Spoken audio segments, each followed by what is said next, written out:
Come, now's the time to worship. Come, now's the time to give your heart for your God.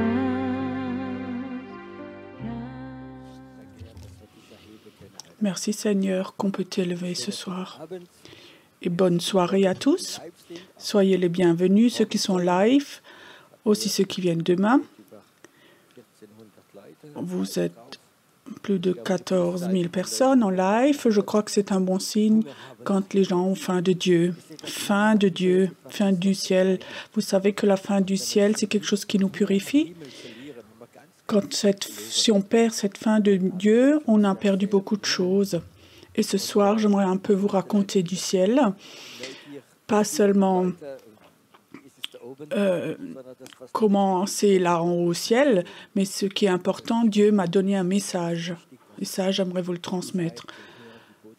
En ce moment, on entend les messages directement du ciel.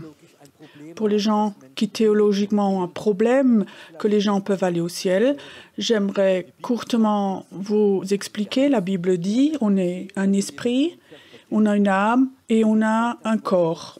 Et la Bible dit, la parole sépare l'esprit et l'âme. Et je crois que la majorité des chrétiens n'ont pas compris cela.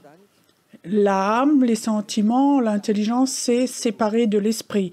Et ton esprit est né de nouveau. Ton esprit est divin. Ton esprit est surnaturel. Ton esprit n'est pas limité. Et il y a quelques années, j'avais une rencontre très forte avec Dieu. Je me rappelle ce jour-là, j'avais fait quelque chose que Dieu me demandait. C'est comme s'il me disait, est-ce que tu es prêt à me donner ton esprit ? Est-ce que j'ai le droit d'utiliser ton esprit comme je le voudrais? J'avais pas peur de ce que Dieu pouvait faire avec mon esprit. Mais ce soir, j'aimerais vous raconter une partie, mais tu ne peux pas imaginer ce que Dieu fait, ce qu'il peut faire avec ton esprit. Dieu peut prendre ton esprit et il n'y a pas de limite dans ça. Et on peut aller partout. Et je crois que ça, c'est tellement important que ton esprit est illimité. Dieu peut faire avec ce qu'il veut. Dieu peut, toi tu es là en Allemagne, il peut emmener ton esprit ailleurs, en Amérique, en Australie. C'est pas un problème pour Dieu. Quand toi tu lui donnes ton esprit et que tu crois que ton esprit peut se séparer de ton âme, ton corps, et il peut l'utiliser surnaturel. Ton esprit est né de nouveau, quelque chose de divin. Et je crois que si Dieu est omniprésent et qu'il n'a pas de limite, et si tu lui donnes ton esprit, avec ton esprit, on peut faire des choses et vivre des choses fantastiques. Et là, j'aimerais un peu raconter de ceci. J'ai inscrit différentes choses pour que je n'oublie pas. Cette semaine, un jour très spécial. Le matin, j'avais déjà reçu une lettre de Martine à ce jour spécial. Et ça a confirmé ce qui va arriver dans cette journée. Et je me suis réjouie de cette lettre. Et toute la journée, j'avais eu une impression comme ça. Il faut que je lis comment Moïse est monté sur la montagne. Comment Moïse a rencontré Dieu. Il n'a pas seulement eu la loi, mais il a eu beaucoup de choses de Dieu. Et aussi, dans ce temps de la rencontre, il a tout eu de Dieu, aussi l'arche de l'Alliance. Le peuple était en bas, le peuple n'avait pas envie de monter, ils avaient peur de Dieu.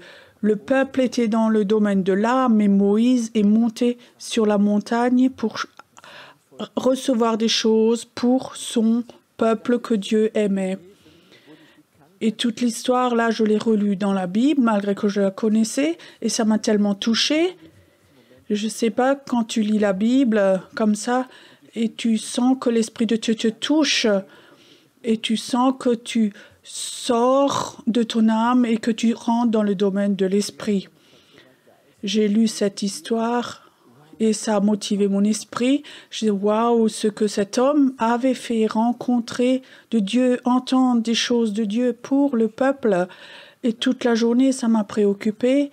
Et le soir, c'était déjà nuit, l'esprit me dit, va dans cette ville, là où tu vas souvent prier, à ta place où tu pries souvent. Là-bas, je vais attendre. Je t'attends pour un rendez-vous avec toi. Je ne sais pas si tu sais, mais il y a à certains endroits des pistes d'atterrissage de Dieu, comme il y a des places démoniaques, il y a des endroits où tu sens, il y a des puissances démoniaques que tu peux sentir. Et beaucoup de gens croient que ces endroits sont très occultes, parce qu'il y a des choses occultes qui ont été faites là. C'est parfois même des entrées, des portes vers l'enfer. Et souvent, j'étais à cette place-là pour prier. Et c'est un endroit, une piste d'atterrissage pour le Saint-Esprit. Et tu sais, s'il y a des endroits comme ça, l'Esprit ne descend pas seulement, mais le Saint-Esprit monte aussi à cet endroit. Et ça veut dire, le Saint-Esprit est comme un ascenseur. Alors, quand tu es dans des endroits très spéciaux pour prier, il y a sans doute que ton esprit monte à ces endroits-là. C'est comme dans l'atmosphère, il y a quelque chose qui change. Je ne sais pas si vous pouvez comprendre, mais l'autre fois, une femme m'a téléphoné, elle m'a dit, quand je vais en forêt, je peux beaucoup mieux prier que dans l'église. Il y a donc quelque chose qui ne fonctionne pas, qui ne va pas chez moi. Peut-être que dans l'église où tu vas, il y a un esprit religieux ou de légalisme. Et quand tu te promènes dans la forêt, tu pries, il y a peut-être que le ciel est plus ouvert que dans ton église. Je ne sais pas pourquoi. Peut-être qu'il s'agit de religion et plus de Jésus dans ton église. Et j'allais donc à cette place pour prier. Et ça ne durait pas longtemps. Je sentais que mon esprit sortait de moi. Je ne sais pas. J'ai fait cette expérience plusieurs fois où mon esprit comme ça sort de moi. Et je savais très bien que le Saint-Esprit est là. Je savais, le Saint-Esprit veut m'emmener en haut au ciel. Alors, j'ai fait l'expérience. J'étais déjà très courtement, il y a plusieurs années, quand ma petite fille était morte, que j'avais des choses très émotionnelles. Alors, je suis sortie de mon corps très vite, très haut. Et alors, j'ai fait l'expérience. Donc, je suis traversé ce ciel, et il disait, Pierrot, ce ciel est plus haut que l'univers, Je crois que le monde invisible, c'est peut-être ce monde invisible, mais le ciel est au-dessus de tout l'univers. Et je suis arrivée dans ce ciel, et c'était comme une salle d'attente, et quelque part, j'étais là un moment, et je pensais si maintenant je devais décider moi-même où je peux aller, où est-ce que j'irais. Et si tu vas au ciel et tu sais pas, alors je réfléchis qu'est-ce qu'on peut voir au ciel. Il y en a peut-être qui pensent au trône de Dieu. Tout d'un coup, le Seigneur me dit, tout le temps, il parlait avec moi et il disait, j'ai une autre pièce. Et je suis allée dans une autre pièce, une très grande pièce. Et là, c'était comme une très grande bibliothèque. Il y avait beaucoup de livres là-dedans. Et je disais, Seigneur, qu'est-ce que c'est ça? Et il disait, tu sais, chaque enfant de mes enfants qui sont rentrés dans leur appel, il y a un livre qui est écrit de sa vie. Et ça, ce sont tous les livres de tous les gens qui m'ont servi, qui ont été fidèles, qui ont surmonté, qui sont allés au bout, d'Abraham, Noé et de tous les gens. Ils sont là, les livres. Et je disais, Seigneur, c'est jusqu'à aujourd'hui? Il disait, oui, jusqu'à aujourd'hui. Alors comme dans ma spontanéité, je disais, Seigneur, est-ce que le livre de Reinhard Bonnke est là aussi? Il me disait oui, il me montrait même le livre. C'est un tout gros livre. Et il y avait écrit dessus Reinhard Bonnke. Je disais, mais Seigneur, les dernières années, quand il vivait encore ici, il a donc écrit un livre sur sa vie. Il a dit non, c'est pas ça, c'est pas la copie. Ce livre qui est sur la terre, c'est Baron Bonk qui l'a écrit. Celui-là, c'est moi qui l'ai écrit.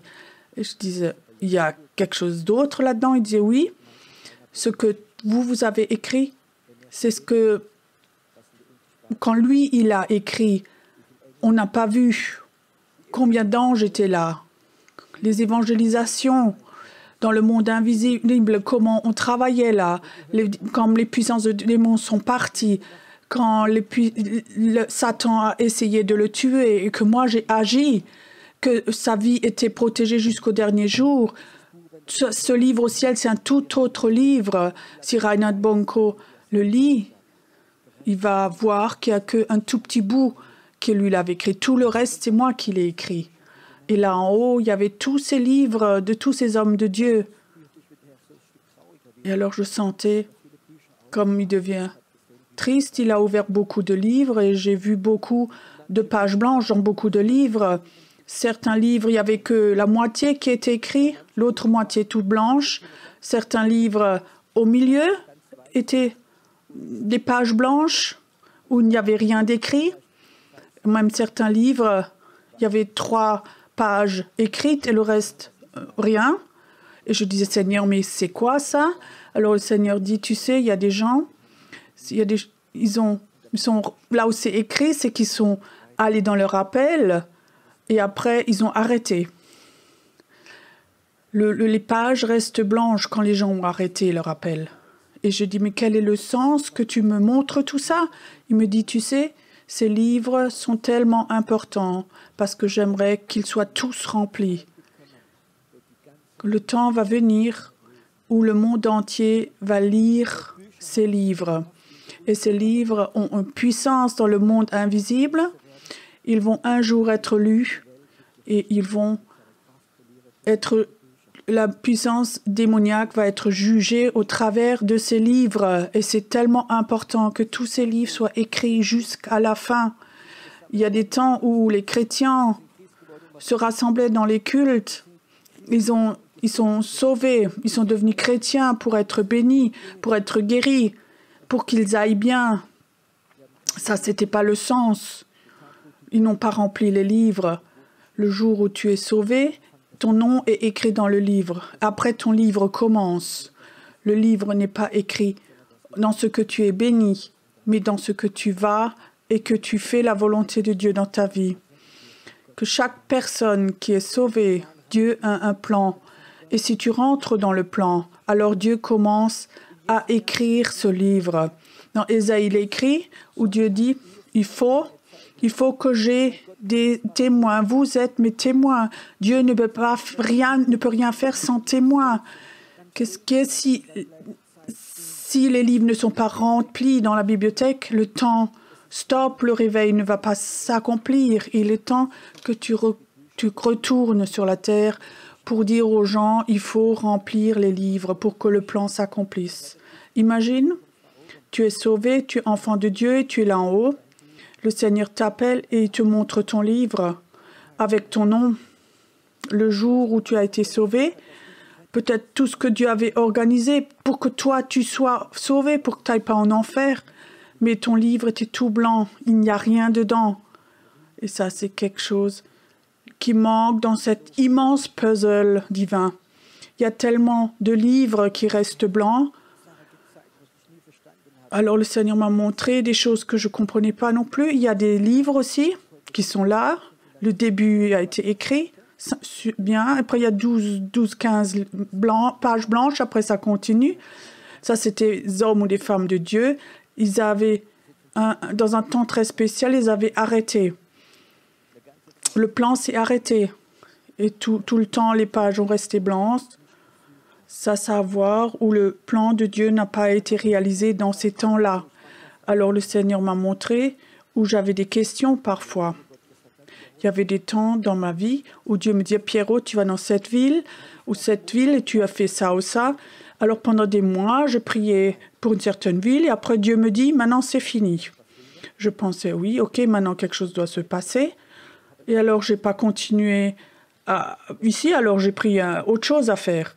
Alors Dieu me disait, tu n'as que réalisé ce que quelqu'un avait arrêté. Et maintenant, j'ai de nouveau quelqu'un qui continue un certain plan. Parfois, tu es comme un remplaçant. Un remplacement, comme c'est comme à l'hôpital, comme les infirmières sont des remplaçantes. Si quelqu'un n'est pas là, alors aussi dans l'industrie, il y a comme ça des remplaçants. Aussi, moi, je cherche des remplaçants. Comme il manque quelque chose dans certains plans. Des gens qui remplacent, qui font, qui réalisent un plan, qui prient pour finir quelque chose. C'est tellement important de réaliser le plan de Dieu. Et le Seigneur m'a vraiment mis quelque chose sur le cœur, parce que ça, c'est très important pour lui. Ça, c'est une puissance dans la main de Dieu, tout ça. Et j'étais là, dans cette pièce, assez longtemps. Et il y avait un homme qui rentrait dans cette pièce. Il vient vers moi.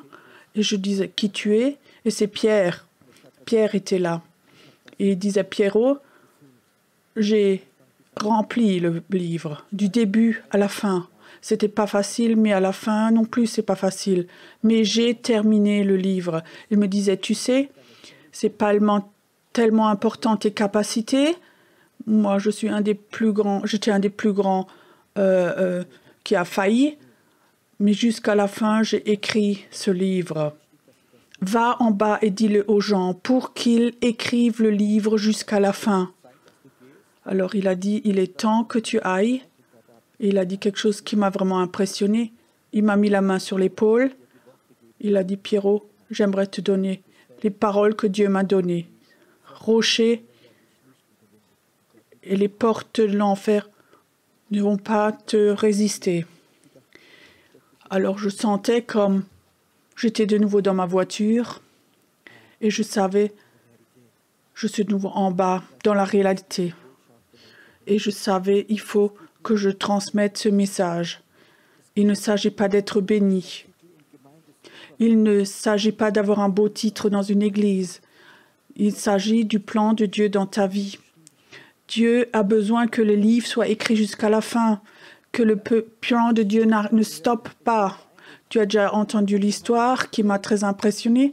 Reinhard Bonke, une fois raconté, il était en Afrique, il avait vécu des choses tellement fantastiques et le soir, il était assis sur son lit, il dit « Seigneur, je suis tellement reconnaissant que tu m'as appelé à faire ce travail tellement merveilleux. » Et le Seigneur lui dit « Tu sais, Reinhard, tu n'es pas le numéro 1, tu as été le numéro 5. 4 autres personnes avant toi ne l'ont pas fait. Tu n'es pas numéro 1, tu es numéro 5. Mais toi, tu l'as fait. » Et ça, c'est rien d'autre qu'une confirmation que Dieu a des plans. Quand Dieu t'appelle, cette volonté de Dieu, ce livre, d'écrire ça. Il y a tellement de livres qui ne vont pas être écrits. Et ça manque dans le ciel. Alors, je suis descendue. Je regarde que j'oublie rien. Et alors, je réfléchissais, mais qu'est-ce qui est donc la cause que les chrétiens n'écrivent pas les livres? Et je crois que c'est quelque chose qui est très important. Pourquoi est-ce qu'on n'écrit pas forcément ce livre? Parfois, c'est notre âme, nos peurs, nos complexes d'infériorité, notre confort. Que pensent les autres? Abraham est sorti de son pays, dans le nouveau pays, et Dieu a dit, « Tu es juste par cette foi qui t'a sauvé. » Dieu voudrait qu'on aille dans notre pays normal, on est sauvé, mais on vit comme personne complètement normale. Et je crois que Dieu veut qu'on rentre dans notre appel, que ce livre que Dieu veut écrire, qu'on rentre là-dedans, que dans notre livre, il n'y a pas que des pages blanches, des jours perdus parce qu'on n'a rien fait, à part on a pris pour soi-même. Dieu, cette semence que Dieu nous a donnée, on l'a mangée nous-mêmes, on ne l'a pas jetée. Beaucoup de gens ont fait une carrière. La carrière était plus importante. Il y a des gens, ils ont épousé le mauvais homme, la mauvaise femme. Ils sont allés dans le mauvais pays, ils ont choisi le mauvais métier. Ça, c'est les pages blanches et plus rien ne s'est inscrit. Mais je crois que Dieu donne de nouveau une chance pour revenir en arrière, recommencer. Il y a une semaine ou deux, j'ai eu un bel email qui m'a vraiment touchée. Ça, c'est l'email d'un pasteur. Il était presque 50 ans pasteur dans différents pays. Et c'était quelqu'un comme ça qui se battait avec Dieu. Et à 90 ans, et sa femme aussi. Et ils avaient le corona il y a plusieurs mois. Ils sont allés à l'hôpital. Et il était en mauvais état. Il a dû aux soins intensifs. Il était sous respirateur. Et il n'avait plus d'espoir, le médecin. Il avait 90 ans. Tu avais des problèmes de cœur. Et tu es là, c'est respirateur. Et il se battait contre les machines. Il savait qu'il allait étouffer. Alors ce frère de 90 ans, il a fait une promesse à Dieu. Seigneur, si je ne meurs pas dans cet hôpital, je vais sortir et je vais parler de toi. Il est sorti de cet hôpital par miracle. Il était plusieurs fois avec nous dans les séminaires, dans les vacances. Je ne sais pas, mais il y a quelques années à Majorque, je l'ai regardé. Il était assez malade et faible déjà. J'avais une parole prophétique pour lui. Et je disais, ta vie n'est pas encore finie. Tu vas encore faire des groupes de prière pour faire des groupes d'intercesseurs. Et ça m'a vraiment touché que cet homme humble a encore pris cette prophétie. Et maintenant, j'ai eu cet email il y a plusieurs jours. Et j'aimerais te dire, Otto, si tu ne peux encore écrire 1 ou 2 pages, toi, tu vas écrire ton livre jusqu'à la fin. Tu vas être dans cette bibliothèque des vainqueurs. Je crois que c'est tellement important que jusqu'au dernier jour, qu'on remplisse ce livre. Il faut pas être dans la maison de retraite, attendre que tu meurs, mais il faut que tu écrives ce livre jusqu'à la fin. Il y a une génération de personnes qui vont se lever.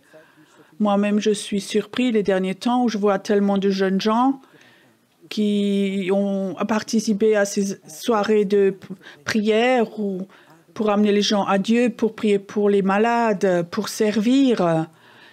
Les gens, les jeunes commencent à écrire ce livre et je veux prier et proclamer que cette génération, ils vont l'ouvrir et ils vont écrire comme un Paul du premier au dernier jour. Ils vont réaliser cela. Et ce soir, j'aimerais vous encourager, peu importe ce qui s'est passé dans ta vie. Pierre, c'est quelqu'un il a renié Jésus 3 fois. Mais il a écrit son livre du début jusqu'à la fin.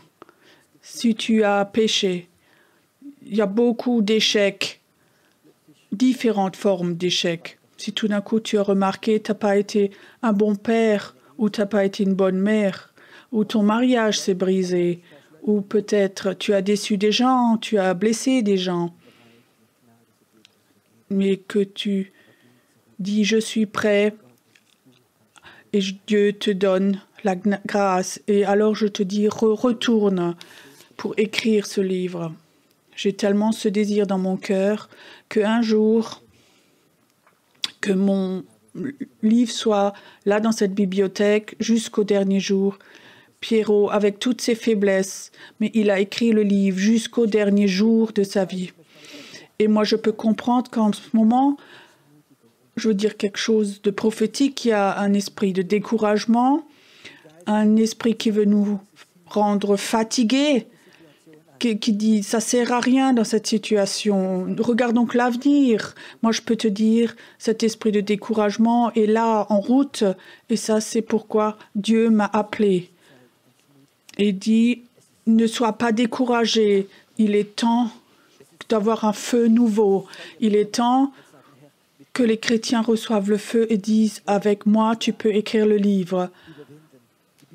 Je vais surmonter. » La Bible dit « Donne la puissance à être des vainqueurs. Dieu donne toute puissance pour écrire ce livre jusqu'au dernier jour de ta vie. Il y a peut-être des gens, ils sont restés sur place. Dieu voudrait dire ce soir, ne te laisse pas décourager, car après le découragement, la prochaine phase, c'est l'esprit de mort qui vient. Il y a aussi une mort spirituelle. Pendant plusieurs années, tu perds ça et tu meurs plus tôt parce que tu n'as plus de force. Et ce soir, j'aimerais te dire, je sais que cet esprit de découragement, cette smoke est comme ça au-dessus. Mais je veux te dire, Dieu est plus fort. Ce soir, j'aimerais te donner quelque chose de plus fort que le découragement, c'est le feu. C'est le feu de Dieu. Notre Dieu est un feu de Dieu. Et quand le feu de Dieu te touche, alors tout découragement, toute fatigue, toute résignation va s'en aller. J'ai tellement envie, j'ai tellement soif que ce Dieu du feu vient beaucoup plus fort dans notre pays, que ce soit en Suisse, en France, en Allemagne, en Autriche. Peu importe, que ce Dieu du feu vienne et que tout d'un coup, des gens qui commencent de nouveau à écrire leur propre livre de la vie et qu'un jour, que le Seigneur prend ton livre et qu'ils peuvent montrer qu'il est plein des vainqueurs. C'est une puissance dans la main de Dieu. Quand l'accusateur des frères vient et dit, Seigneur, tes enfants, ton Église, ils ne sont pas mieux que tous les autres. Alors le Seigneur dirait sans doute, oui, tu as raison, mais regarde, moi je t'emmène dans la bibliothèque des vainqueurs. Assieds-toi et lis voir. Tu sais, Satan ne voudrait pas aller dans cette bibliothèque parce qu'il sait très bien, c'est l'endroit de son échec que les gens ont surmonté. Les peurs, les critiques, la pauvreté, les soucis, ils ont tout surmonté. Et ça, c'est le message que je voudrais te donner ce soir. Il ne s'agit pas que tu sois béni et béni. Ça, Dieu le fait automatiquement quand tu commences à écrire dans ton livre de ta vie. Cherche d'abord le royaume de Dieu et tout le reste, il te le donnera. Est-ce que tu as envie ce soir d'avoir une rencontre avec ce feu du Dieu?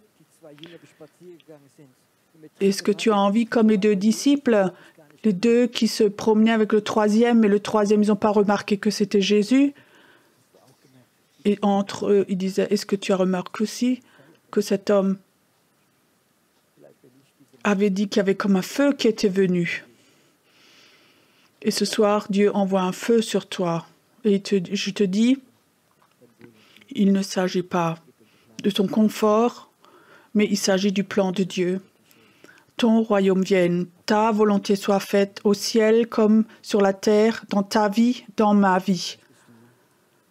Est-ce que tu voudrais que ce Dieu du feu, au travers de ses paroles, vienne du ciel et qu'il te touche? Est-ce que tu voudrais commencer à réécrire ce livre? Est-ce que tu voudrais commencer qu'il y a tellement de choses qui changent dans le monde invisible? Quand toi, tu te lèves, quand tu pries, et quand tu as des temps peut-être de jeûne, ou quand tu évangélises, ou tu as des temps d'intercession, est-ce que tu veux vivre cela? Que quand tu vas dans des endroits où Dieu t'envoie, tu commences à prier, ou que tu fais la Sainte Seine et que les démons s'en vont parce que toi, tu es là? Est-ce que tu veux vivre, que tu es capable sur cette terre, là où tu habites, que Dieu descende, que la présence de Dieu est là, ce feu est là? Il y a plusieurs... Moi, j'étais fraîchement chrétien. Et 40 ans, il était missionnaire. Et dans plusieurs pays, il était en Afrique. Il est revenu en France parce que les médecins ont dit il faut que tu ailles en France parce que il va mal avec son cœur. Et il avait, je crois, 84 ans. Il avait fait son temps en Afrique. Et alors, il est allé à l'hôpital dans une chambre où ils ont dit tu vas dans cette chambre et vous allez plus ressortir. Donc il était accroché aux machines. Donc il était avec 2 personnes dans la chambre et à côté de lui, il y avait un homme. Il était couché là, accroché à ses machines. Et ça faisait touc, touc, touc. Et le Seigneur disait, qu'est-ce que tu fais maintenant? Ben, j'attends jusqu'à ce que tu me cherches. Et tout d'un coup, il a compris. Il se retourne à son voisin. Il dit, est-ce que tu connais Jésus? Et alors, il lui raconte de Jésus. Est-ce que tu voudrais le connaître? Il dit, oui, oui. Est-ce que je peux prier pour toi? Et l'autre dit, oui. Alors, attends un moment. Il s'assied sur son lit, sort toutes ses perfusions, enlève les appareils. Et il enlève tout et il va à côté. Il impose les mains au voisin. Il prie.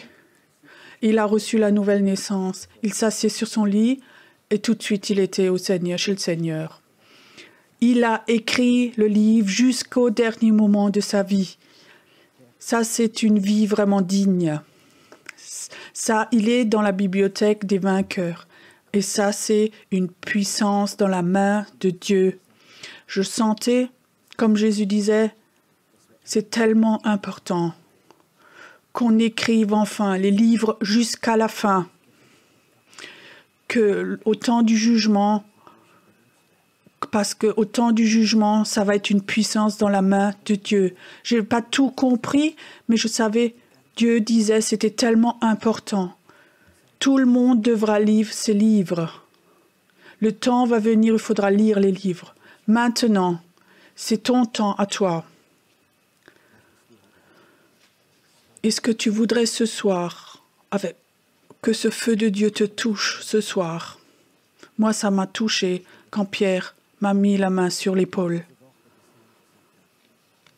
Et quand il m'a dit ces paroles du Seigneur, tu sais, moi j'aimerais te transmettre, moi aussi j'aimerais te dire, tu es rocher, et sur toi, Dieu veut bâtir quelque chose, son Église, son royaume, et les portes de l'enfer ne vont pas te vaincre. Et maintenant, reçois ce feu de Dieu. Maintenant, reçois ce feu de Dieu. Maintenant, reçois ce feu de Dieu, ce feu pour les vainqueurs, ce feu pour le réveil, ce feu que tu rêves de nouveau du réveil la nuit. Toi, qui avais déjà le réveil dans ton cœur, reçois que dans les nuits, tu rêves. Il ne faut pas que tu rêves de sorcellerie, il ne faut pas rêver d'avoir des peurs, mais ce feu du réveil doit être là, jour et nuit, mais surtout dans la nuit. Ça doit de nouveau brûler, que quand tu te réveilles la nuit et ton esprit prie, et tu t'endors, et ton esprit continue à prier, il continue à prier. Et tout d'un coup, Dieu peut utiliser ton esprit. Quelqu'un qui est dans le combat, et tu le sens, comprends même pas, tu le sens même pas. Et le matin, tu te lèves et tu remarques que la gloire de Dieu remplit ta chambre parce que ton esprit est sorti de ta chambre et a une rencontre avec ton Dieu, avec cette gloire de Dieu, et cette gloire est descendue dans ta chambre. Est-ce que tu voudrais vivre que dans la nuit, quand tu te réveilles, la gloire de Dieu est dans ta chambre? Est-ce que tu voudrais te réveiller le matin? Ouais, il n'y a pas comme ça une chape comme ça dans ta chambre, une chape de fatigue, où tu avais peut-être des rêves de sorcellerie. Mais tu te réveilles et tu dis, waouh, dans ma chambre, il y a quelque chose, waouh. Et tu demandes à ton esprit, où tu étais donc? Qu'est-ce que tu as donc ramené? Est-ce que tu voudrais vivre que dans ta chambre de prière, tout d'un coup, il y a des anges comme ça dans ta chambre de prière?